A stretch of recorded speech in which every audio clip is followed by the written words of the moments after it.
জটিল অংকটো মোক সমাধান কৰি দিব লাগে 30 সেকেন্ডৰ ভিতৰত আটাইতকৈ ডাঙৰ অংকটো আমি সমাধান কৰি ল'ব পাৰোঁ ইয়াক কি বুলি কয় ইয়াক কয় কৃত্ৰিম বুদ্ধিমত্তা আৰ্টিফিচিয়েল ইন্টেলিজেন্স শব্দটো কিন্তু আৰ্টিফিচিয়েল শব্দটো কৃত্ৰিম কাৰণ যিটো কবিতা লিখিছো মই লিখা নাই মেচিনে লিখিছে যিটো অংকৰ সমাধান কৰিছে তাক কোনে লিখিছে কোনো গণিতজ্ঞই কৰা নাই মেচিনে কৰিছে ৰবটে কৰিব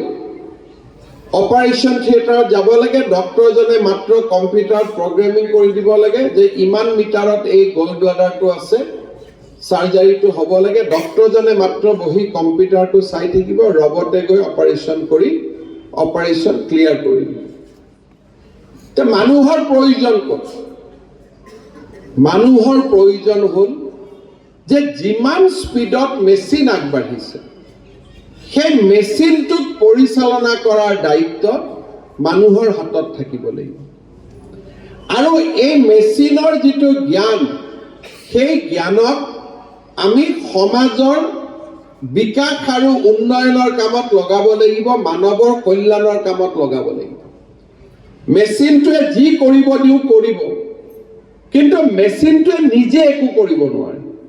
মই যেতিয়ালৈকে তাক নকওঁ কবিতা এটা লিখি দিয়ক সি কবিতাটো নিলিখে বিদ্যালয় আৰু কলেজৰ পৰা যিমান উপযুক্ত মানৱ সম্পদ সৃষ্টি হৈছে কোনো ঘৰত বহি থকা নাই কিন্তু অৰ্ধ সম্পূৰ্ণ মানৱ সম্পদ যেতিয়া আমি সৃষ্টি কৰি সমাজত পঠাই দিছো সি সমাজৰ বাবে বোজ হৈছে সমাজে বোজ ল'ব পৰা নাই আৰু যেতিয়া সমাজে বোজ ল'ব পৰা নাই সমাজত অস্থিৰতা আহিছে আন্দোলন হৈছে হতাশা আহিছে নিৰাশা আহিছে যদি আমি বিদ্যালয় মহাবিদ্যালয়ৰ পৰা সুস্থ মানৱ সম্পদ সমাজত পঠাই দিব পাৰো সি সমাজক বেলেন্স কৰি ৰাখিব সি সমাজক সুন্দৰভাৱে আগুৱাই লৈ যাব আৰু অৰ্ধ সম্পূৰ্ণ মানৱ সম্পদে সমাজখনক অস্থিৰ কৰি তোলে